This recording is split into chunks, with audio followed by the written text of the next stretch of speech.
After months of slouching indoors, feeling isolated and miserable, many people have rejoiced the reopening of gyms where they exercise their way to trim down excess weight gained during the long lockdown. But there may be another way to get back into and stay in shape, both physically and mentally. Dr. Julia Jones, also known as Dr. Rock, a neuroscientist, musician and author, says it's all in the brain. She has recently released her book Neuron, Smart Wellness Made Easy, published by This Day in Music, which is the second of her health trilogy, in which she explains how little things in our everyday life can significantly impact our health and well-being. I'm one to find this very intriguing, and so I'm happy to say she joins us now. Dr. Julia Rock, welcome aboard the Sputnik. Hi, thanks for having me. First of all, you win for having the best Zoom backdrop ever. And second of all, as I said, I'm so fascinated by the subject and everything that has to do with the brains, where it all stems from. Now, you call these little things biohacking. Can you please explain?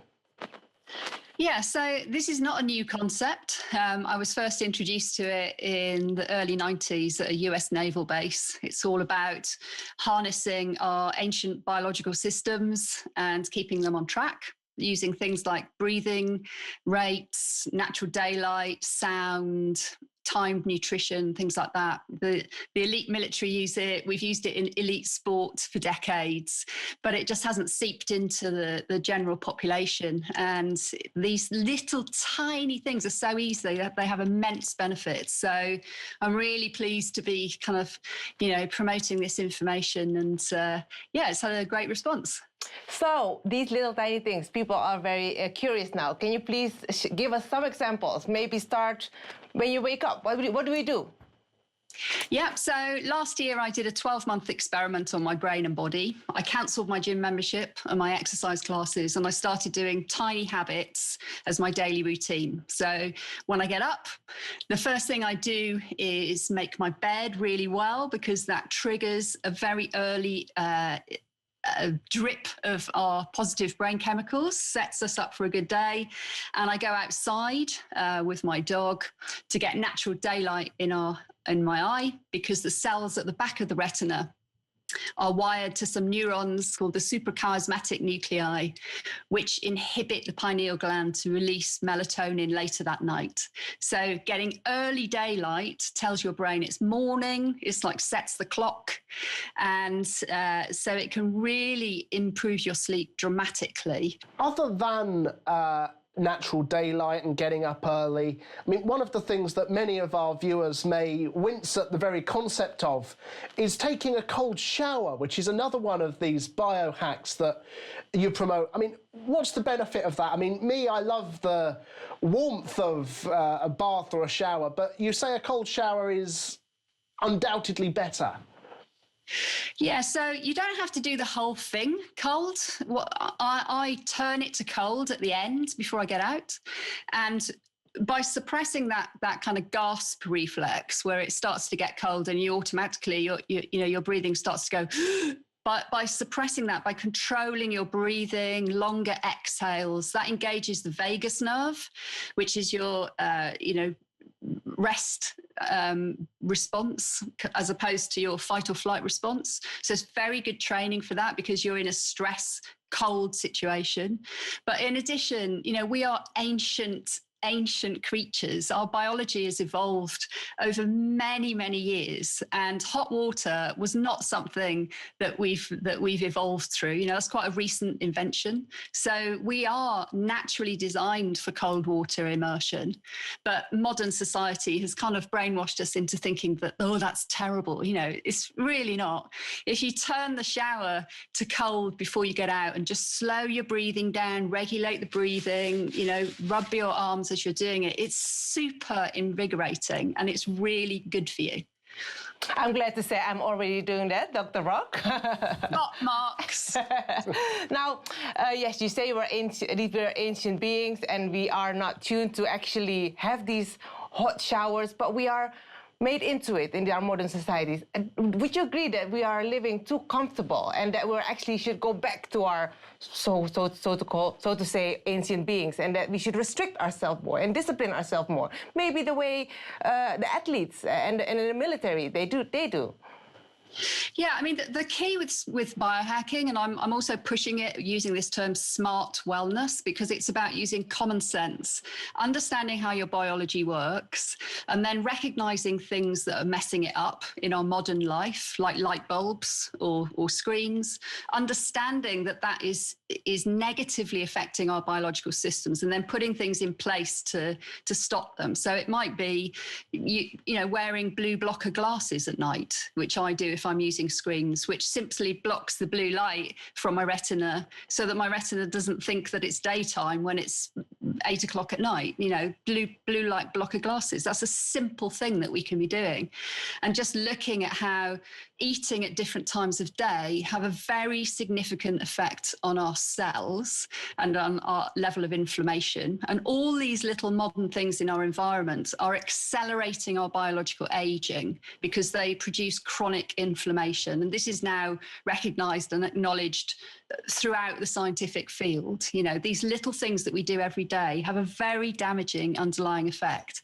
And this biohacking and smart wellness approach is about people learning about the basic biology and knowing the little things that mess those systems up so that you can keep them on track. All of these habits, I do about 35 habits in the day now, and the book documents my whole journey of how I did this.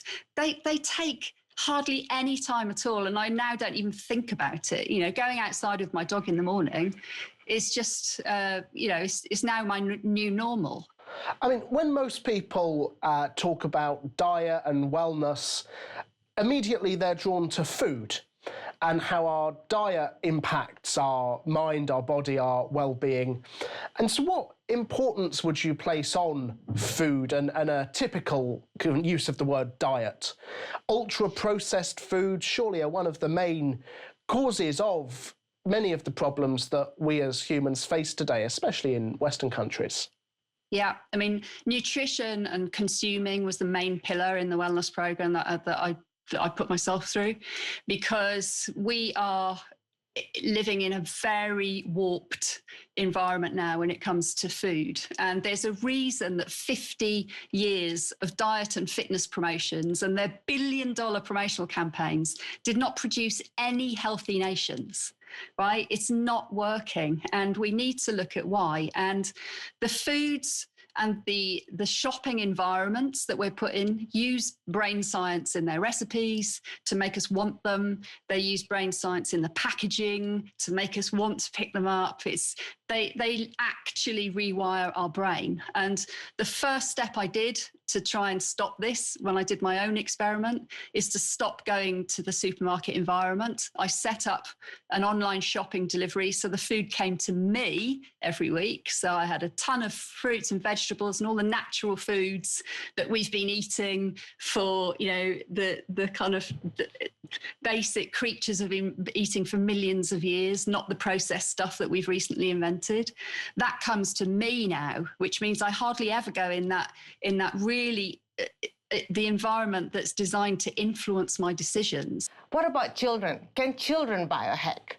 I don't know. I'm a big fan of the Van Tulleken brothers, who have this CBBC program called Operation Ouch, and they too have looked into ultra-processed food, especially amongst children, because astonishing amount of 54% of adults, their daily calories come from ultra-processed food, and with children it's even higher. It's more than half.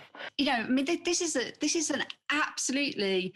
I cannot stress how serious this problem is. And it's not going to be solved by government or the manufacturers anytime soon. It needs to be solved by us, recognising that. Wow. Okay. Well, who told us to have these very, very sugar-fueled and carbohydrate-fueled cereals as soon as we wake up? the cereal manufacturers told us that over the decades. You know, it's like intermittent fasting is one of the easiest ways to boost your metabolism and your biology by giving your cells a rest overnight by having a later breakfast. It's one of the easiest things you can do. Have a later breakfast and have dinner earlier. So you've got 16 hours overnight where your cells have time when they're not dealing with all the food that you're putting in. They've got time to do the housekeeping, the repair and everything else, you know. And so the way we feed our children and the way we feed ourselves needs major rethink. And this smart wellness approach is not about restriction and, oh, you can't eat that. You know, I still drink alcohol, but I drink it at weekends. I still eat chocolate, but I have dark chocolate instead of milk chocolate. I don't have any restriction, really. 4 days a week, I have a later breakfast and an earlier dinner. And that resulted in a weight loss in me that now in my 50s, I dropped to the same weight that I was in my 20s.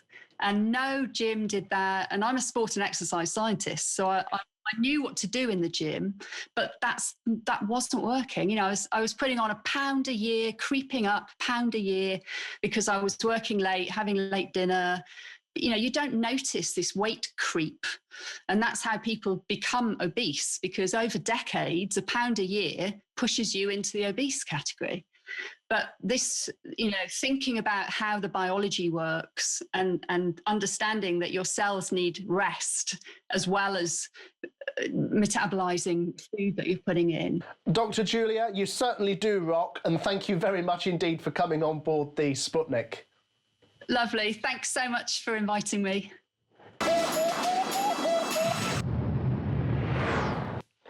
That's all we've got time for today on board the Sputnik. But of course, you can stay in touch with us on our social media. On Twitter and Instagram, it's RT_Sputnik. On Facebook, Sputnik on Russia Today. It's goodbye from me, Gayatri. And me, James Giles. See you next time.